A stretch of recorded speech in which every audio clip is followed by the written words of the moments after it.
오늘 함께 나눌 말씀은 사사기 2장 1절부터 5절까지입니다. 사사기 2장 1절부터 5절까지입니다. 사사기 2장 1절부터 5절, 구약성경 362쪽으로 됩니다. 사사기 2장 1절부터 5절. 짧은 부분이기 때문에 다 같이 함께 읽도록 하겠습니다. 시작.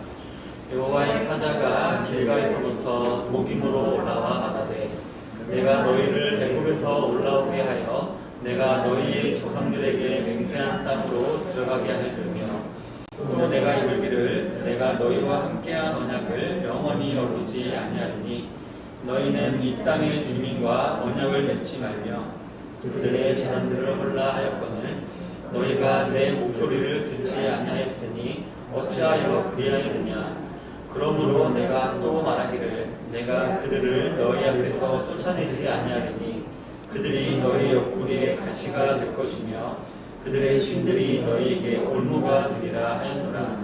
여호와의 사자가 이스라엘 모든 자손에게 이 말씀을 이르매 백성이 소리를 높여 온지라. 그러므로 그곳을 이름하여 보김이라 하고 그들이 거기서 여호와께 제사를 드렸더라. 오늘은 본문을 중심으로 해서 길갈에서 보김까지라는 제목으로 하나님 말씀을 나누기를 원합니다. 지난 사사기 1장에서는 여호수아가 죽은 이후에 남아있던 12지파가 자신들에게 분배된 가나안 땅 지경을 각각 어떻게 정복해 나아가는지에 대해서 우리가 알아보았습니다. 어느 지파는 완전한 순종으로 인하여서 큰 승리를 얻었고요. 어느 지파는 불완전한 순종으로 말미암아 승리를 얻긴 했지만 나중에 문제가 될 만한 소지를 남겨두게 되었습니다. 또 어느 지파들은 불완전한 불순종으로 말미암아 승리한 것처럼 보였지만 실상은 패배한 그런 지파가 있었고요. 또 안타깝게도 몇몇 지파는 완전한 불순종으로 말미암아 이방인들에게 쫓기게 된 지파도 있었음을 우리가 알아보았습니다. 그런데 오늘 본문 1절에 보면은 여호와의 사자가 길갈에서부터 보김으로 올라와 말하되 라고 기록을 하고 있습니다. 오늘 본문에 보면은 여호와의 사자가 등장하는데요. 이는 일반 천사를 말하는 것이 아닙니다. 이후에 나오는 말들을 보면은 이 여호와의 사자는 말을 할 때 여호와가 하나님이 이렇게 말을 하지 않고 내가 라는 말을 4번이나 사용하는 것을 우리가 볼 수가 있는데요. 이를 통해서 이 여호와의 사자는 일반 천사가 아니라 하나님 자신 혹은 그리스도 예수님이라 사실 우리가 알 수가 있습니다. 예전에 아브라함을 만나러 예수님께서 한번 오신 적이 있듯이 이번에도 예수님이 내려와서 말씀하신 거다라고 볼 수가 있는 것입니다. 그런데 이 여호와의 사자가 곧바로 이들에게 온 것이 아니라 길갈에서부터 출발해서 보김에 이르렀다라고 지금 말을 하고 있는 것입니다. 자, 알다시피 이 길갈과 보김은 지명의 이름입니다. 그 중에 길갈은 아마 성도님들 잘 알고 계실 것입니다. 출애굽한 백성들이 여호수아의 인도로 요단강을 건너서 처음 밟았던 가나안 땅, 그곳이 바로 길갈입니다. 그래서 그 길갈에서 모든 이스라엘 백성들은 할례를 행하였습니다. 할례를 행함으로 언약을 맺었고요. 그리고 또 각 12지파마다 돌 한 개씩 갖고 와서 12개의 돌로 단을 쌓고 거기서 제사를 드림으로 하나님과 언약을 맺은 그곳이었습니다. 그리고 그곳을 근거지로 삼아서 가나안 땅의 정복 전쟁을 시작했던 곳이었습니다. 따라서 이 길갈이라는 지명은 가나안 정복 전쟁의 출발점을 의미하는 것이라고 볼 수 있는 것입니다. 그 다음으로 등장하는 이 보김이라는 것은요, 본문 5절에서도 아시듯이 원래부터 보김은 아니었고요. 원래는 루스, 즉 베델이라 불리는 곳이었습니다. 이스라엘 백성들이 여호와 사자를 만나서 하나님 말씀을 들은 이후에 붙인 지명 이름이 보김이고 원래는 루스, 즉 베델이었던 것이었습니다. 그리고 이 당시에는 이 베델을 어느 지파가 이제 차지하고 있었냐면은 요셉 지파가 차지하고 있었던 것이었습니다.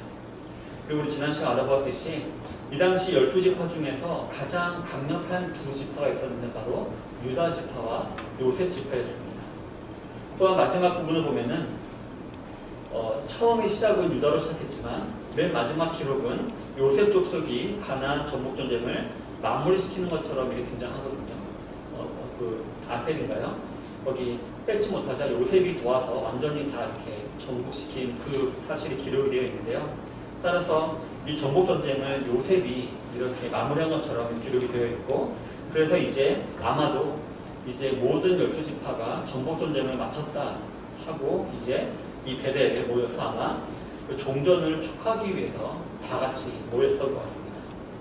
즉, 이 베델, 즉 복임이라는 것은 가나안 정복 전쟁의 최종점을 의미하는 것이라고 볼 수가 있는 것입니다.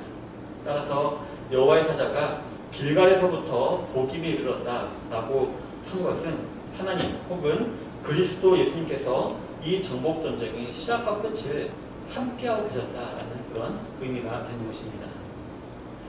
여러분, 지난 시간에 제가 잠시 말씀드린 적이 있는데 이 사사기 1장은 일종의 군사보고서 같다라고 말씀을 드렸었습니다. 각 지파의 전쟁 결과를 간략하면서도 알차게 알려주었던 것이었습니다.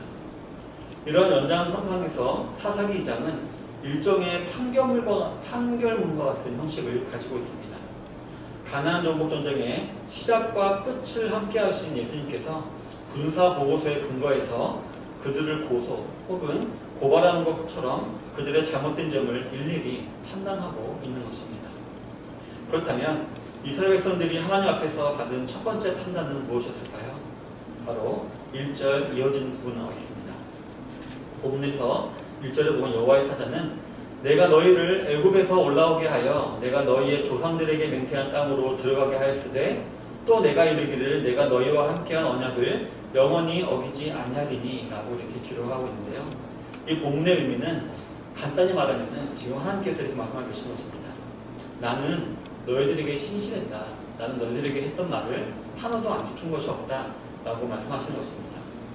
나는 너희를 사랑하기 때문에 너희에게 약속한 대로 구원을 베풀었고 너희를 보호했고 이 가나안 땅으로 인도했다 라고 말씀하고 계시는 것입니다. 따라서 이 말의 속뜻을 우리가 살펴보면 이렇습니다. 당시 이스라엘 백성들은 하나님으로부터 이제 그런데 너희는 나에게 신실하지 못했다라는 판단을 받았다라는 속뜻이 있는 것입니다. 하나님께서 나는 너에게 신실했다 말씀하신 것은 하지만 너희들은 나에게 신실하지 못했다라는 뜻이 있는 것입니다. 즉 이스라엘 백성들은 하나님께 신실하지 못한 죄를 범하였던 것입니다. 더 쉽게 말하면 충성스럽지 못했다라는 것입니다. 하나님께서는 이스라엘 백성들에게 변함없는 신실함으로 대하셨지만 이스라엘 백성들은 하나님께 불순종으로 반응했다는 것입니다. 성도 여러분, 하나님은 항상 그분의 자녀들에게 신실하십니다. 하지만 우리가 신실하지 못할 때 그분은 우리가 스스로 선택하게 내버려 두시기도 합니다. 우리에게 자기 파괴적인 고통을 주는 선택까지도 포함해서 우리를 그냥 내버려 두시기도 합니다. 이해가 되실지 모르겠지만 이 모든 이유는 바로 저와 여러분들을 사랑하시기 때문입니다. 아버지 하나님께서는 저와 여러분들을 종으로 부르신 것이 아니라 아들로 삼으셨기 때문에 강제로 시켜서 이렇게 로봇처럼 시키라는 불의를 하시기보다는 자발적으로 우리에게 순종을 요구하셨던 것이었습니다. 그러나 우리가 자발적으로 순종하지 않는다 하더라도, 즉 우리가 하나님께 신실하지 않는다 하더라도 하나님께서는 우리를 그렇다고 해서 포기하시지는 않으시는 것입니다. 탕자의 아버지처럼 그분의 너그러운 사랑의 팔로 회개하고 돌아오는 우리를 안아주시려고 항상 또 기다리고 계시는 것입니다.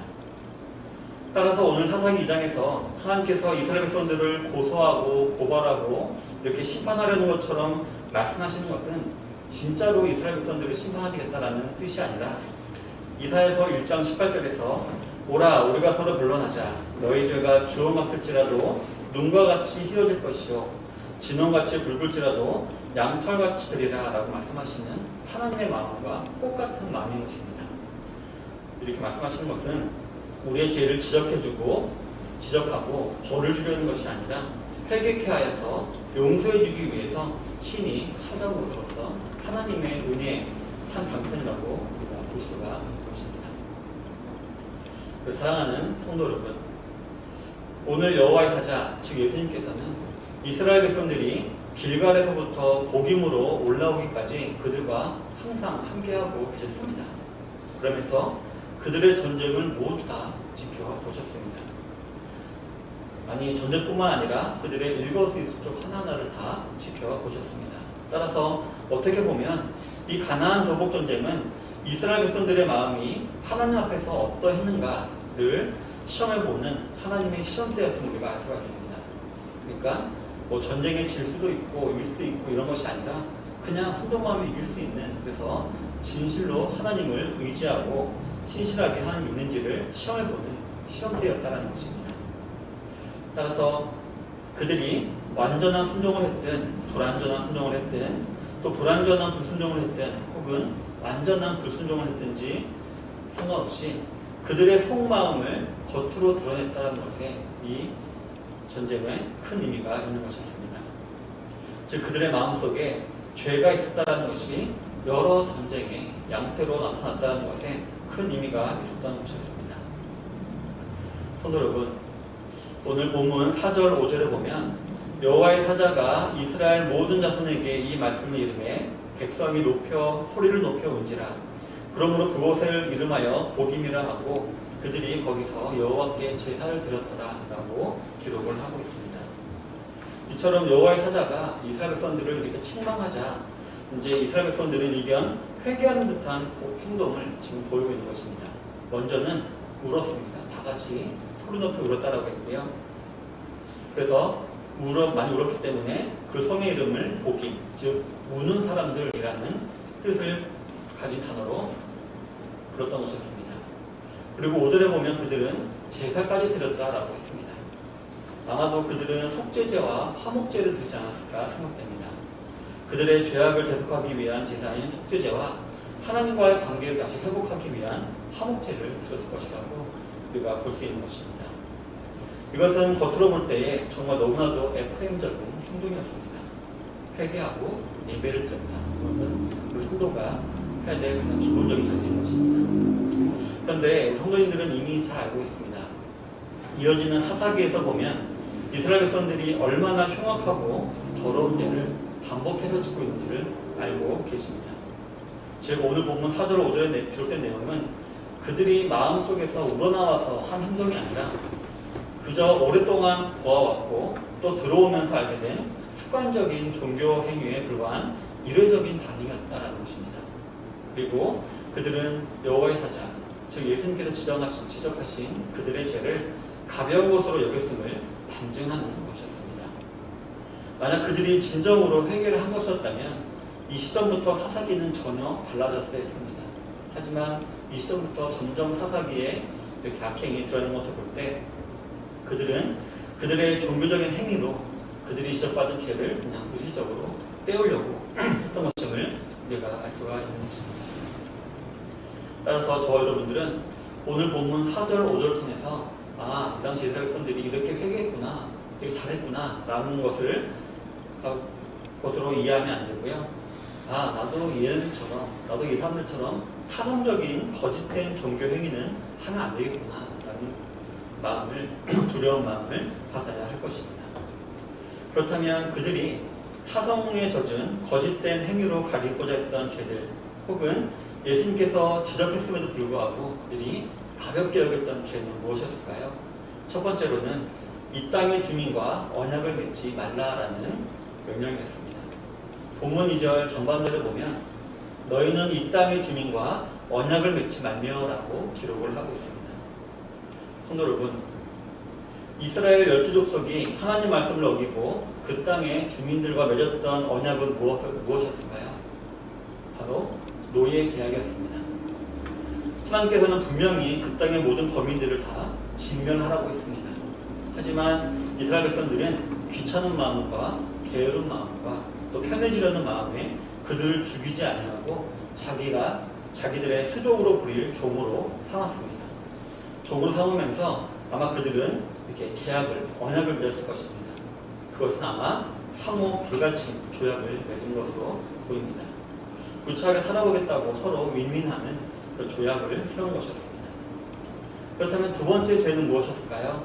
바로 그들의 재단을 헐라라는 명령이었습니다. 이어지는 2절 중반절을 보면 그들의 재단을 헐라하였거늘이라고 기록을 하고 있습니다. 여러분, 방금 알아봤듯이 이스라엘 백성들은 가나안 족속과 분명히 언약을 맺었습니다. 상호 불같은 계약을 맺은 것입니다. 보기에는 이스라엘 족속에게 절대로 유리한 조건이었을 것입니다. 분명히. 하지만 거기에는 분명히 가나안 족속들에게도 유리한 조건이 들어가 있었을 것입니다. 그리고 그 조건 중에는 아마도 우리들의 재단을 헐지 말아달라. 우리가 섬기는 바알과 아스타롯의 그 재단을 헐지 말아달라라는 조건도 포함되어 있었을 것입니다. 따라서 이스라엘 족속들이 가나안 족속들을 진멸하지 아니하고 그들과 언약을 맺은 결과 이스라엘 백성들 사이에는 하나님께서 가증하게 여기시는 우상 숭배가 이렇게 은연중에 들어오게 되었다라는 것입니다. 성도 여러분, 이 두 가지 죄의 결과는 어떤가요? 예수님께서 지적하셨던 이 두 죄, 이스라엘 백성들이 가볍게 여겼던 이 두 죄의 결과는 어떤가요? 3절 한번 다 같이 읽어보겠습니다. 3절 다 같이 읽겠습니다. 시작. 그러므로 내가 또 말하기를 내가 그들을 너희 앞에서 쫓아내지 아니하리니 그들이 너희 옆구리에 가시가 될 것이며 그들의 신들이 너희에게 올무가 되리라 하였노라. 그들이 타성에 젖은 종교 행위로 가리주고자 했고 그들이 가볍게 여겼던 이 두 죄는 먼저 하나님으로 하여금 그 땅의 원주민이었던 가나안 족속들을 그대로 두어야겠다라는 마음을 가지게 했다라는 것입니다. 이 말은 무엇이냐면은 이제는 이스라엘 백성들이 아무리 강력하고 아무리 군사력이 뛰어나도 절대로 이 민족들을 그 땅에서 쫓아낼 수 없게 되었다라는 것입니다. 바로 하나님이 그렇게 하시기 때문에 그렇다는 것입니다. 다음으로 그들이 이스라엘 백성의 옆구리에 가시가 되고 그들의 신들은 너에게 올무가 될 것이다 라고 했는데요. 그 가나안 족속들은 계속해서 이스라엘 백성들을 괴롭히게 될 것이고 또 그 신들은 쉽게 떨쳐버리지 못하는 올무와 같은 죄가 될 것이다 라고 말씀하시는 것입니다. 이러한 하나님의 징벌은 언제까지 이어졌을까요? 네, 지금까지 이어지고 있습니다. 하나님도 잘 아다시피 이스라엘에 가면 지금 어느 지구, 유명한 두 군데의 지구가 있죠. 가자 지구와 서안 지구라는 데가 있죠. 그래서 맨날 그 이스라엘이 거기다 포격하고 그쪽도 이스라엘 쪽에 포격하고 맨날 이렇게 뉴스가 나오지 않습니까? 이처럼 지금도 이 가자 지구와 서안 지구 사람들은 이스라엘을 지금도 옆구리에 가시가 되어서 괴롭히고 있는 것입니다. 또한 이스라엘 백성들은 어느 우상 숭배를 받았나요? 바로 유대교라는 잘못된 기독교를 섬기면서 지금까지도 우상 숭배를 하고 있는 것입니다. 성도 여러분, 오늘 본문을 통해 저 여러분들은 무엇을 교훈받아야 할까요? 네, 바로 하나님께서 금지하신 죄는 그 아무리 작아 보이는 것이라도 절대로 범해서는 안 된다는 것입니다. 하지만 저 여러분들의 식상은 어떤가요? 혹시 이런 생각 자주 하지 않으십니까? 이 점에 대해서는 내가 하나님만큼 알아. 게다가 이것은 단기적으로든 장기적으로든 내게 나쁠 거라는 생각은 전혀 안 들어.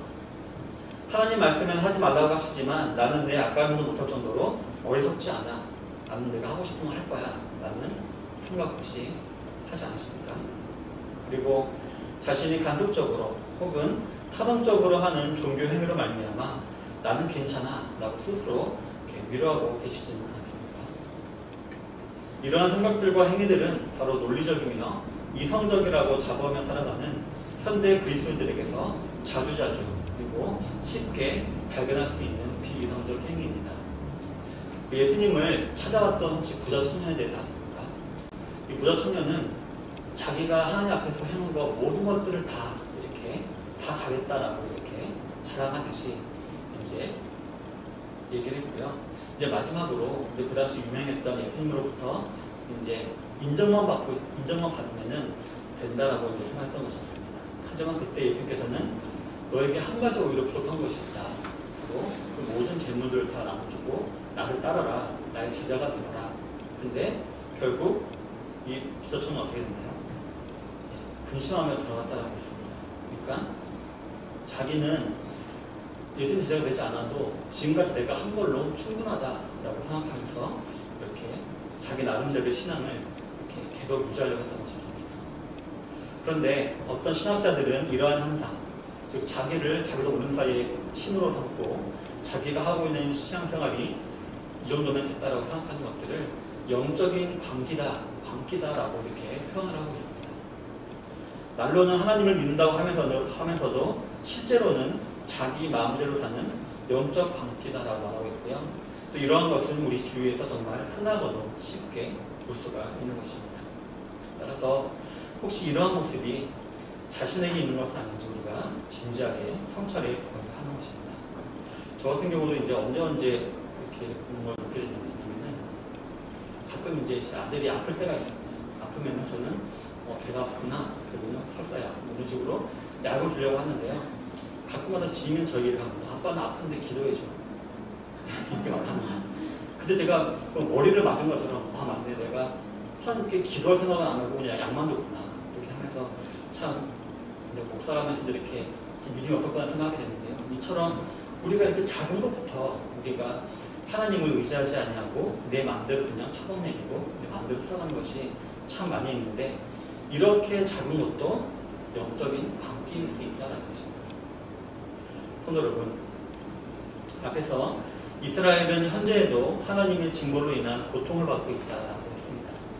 그렇다면 저 여러분들은 이미 이런 죄를 범했기 때문에 전혀 가망이 없는 것일까요? 이제 가망이 없으니까 이제 될 대로 되라 라는 식으로 막 살아도 될까요? 그렇지 않습니다. 4절과 5절에 기록된 이스라엘 백성들과 같이 한 번만 울고 한 번만 제사를 드리고 끝내지 마시고 지속적으로 죄를 이기기 위해서 희생하고 용기를 내고 결단하고 예배를 드리는 수고를 감내해야 하는 것입니다. 또한 순종이 제사보다 낫다라는 말씀을 기억하면서 하나님을 두려워하며 경외하기에 매사에 전투적으로 살아갈 수 있어야 하는 것입니다. 여러분, 요한복음 4장에 보면은 한 왕의 신하가 나옵니다. 이 왕의 신하는 자신의 아들을 살리기 위해서 끈질기게 예수님께 매달립니다. 현대를 살아가는 우리 그리스도인들에게 필요한 자세가 바로 이러한 자세인 줄로 믿습니다. 그리고 이러한 자세가 바로 지속적으로 죄를 이기기 위해서 희생하고 용기를 내고 결단하고 수고를 감내하는 전투적인 삶인 것입니다. 하지만 먹고 살만하고 편해지니까 이러한 삶은 현대 그리스도인들에게 참 찾아보기 힘든 것 같습니다. 성도 여러분들 아마 저보다도 우리 좋은 시작국의 성도님들 개개인에 대해서 더 잘 알지 않습니까? 한 명 한 명 이렇게 한 가정 한 가정을 살펴보면은 문제가 없는 가정이 있을까요? 제가 예전에 교회에 있을 때 이렇게 막 신방을 다녔거든요. 문제 없는 가정이 정말 하나도 없습니다. 야, 다 이런 문제로 고생하고 힘들어서 하시는구나 이렇게 했는데요. 다들 저마다 크고 작은 문제로 인하여서 고민하고 걱정하고 한숨쉬는 일들이 많이 있을 것입니다. 그런데도 신기한 건 이러한 기도의 자리에는 나오지 않고 기도 자리는 텅텅 비어있는 것을 우리가 보게 되면은 이것을 볼 때 현대에도 정말 타성적인 그리스도인들이 많이 있구나 라는 것을 우리가 이 본문을 증명하는 것이라고 우리가 볼 수가 있는 것입니다. 기도를 하지 않다 보니까 여전히 있는 죄는 그 성도들의 옆구리에 가시가 되어서 그들에게 고통을 주고 있고, 이러한 타성이 젖은 종교적인 삶의 반복은 이 세상의 신, 즉 자신의 지혜와 힘과 물질을 믿고 의지하는 이러한 우상 숭배에 그들이 올무처럼 매여 있다는 것을 보여주고 있는 것입니다. 성도 여러분, 더 이상 이러한 삶은 우리가 살지 말아야 하지 않겠습니까? 부디 세상과 언약을 맺듯이 세상과 타협을 하면서 살아가는 성도님들은 한 분도 안 계시게 되길 바랍니다. 아무리 작은 일이라도 하나님께 기도하고 하나님의 말씀과 예배되는 것이라면 어기지 않냐고 살아가시는 성도님 되시기 바랍니다. 또한 여러 가지 우상 숭배들이 있습니다. 즉 이성주의, 과학주의가 특히 있고요. 또 미신적인 종교 생활을 보시기를 바랍니다. 오히려 매일매일 전투를 벌이듯이 치열하게 죄를 이기기 위해서 하나님 말씀에 순종하고 복종함으로 기도에 힘쓰시는 성도님들이 되시길 바랍니다. 여러분, 길갈에서 복임까지라고 했습니다. 이 말은 하나님께서는 우리가 태어난 그 순간부터, 아니 우리가 태어나기 전부터 우리를 알고 계셨고, 우리가 이 땅에 태어난 순간부터는 지금까지 신실하게 우리와 함께 가시면서 우리를 이렇게 은혜로 감찰하고 있습니다. 그 감찰은 석고처럼 우리를 이렇게 해하려고 하는 것이 아니라 우리에게 은혜를 주고 우리를 도와주고 우리 힘을 익히시기 위해서 지금도 옆에서 우리 함께 하신 예수님이신 것입니다. 그리고 가끔 오늘 말씀과 같이 우리의 죄를 지적하실 때도 있는데 그것은 우리를 혼내시려고 하는 것이 아니라 다시금 하나님의 인도로 돌아올 것을 요구하시는 하나님의 은혜의 손길인 것입니다. 따라서 성도 여러분, 이 회개와 요구는 이렇기 때문에 우리 삶 가운데 정말 매일매일마다 반복되어야 할 줄을 믿습니다. 회개도 또 예배도 우리가 반복하면서 우리가 이러한 예수님의 요구에 우리가 화답해야 할 줄로 믿습니다. 그래서 날마다 주님이 인도하시는 선한 길로 행하게 되시는 우리 모든 좋은 시작들 성도님들 다 되시기를 주님의 이름으로 축원합니다. 아멘.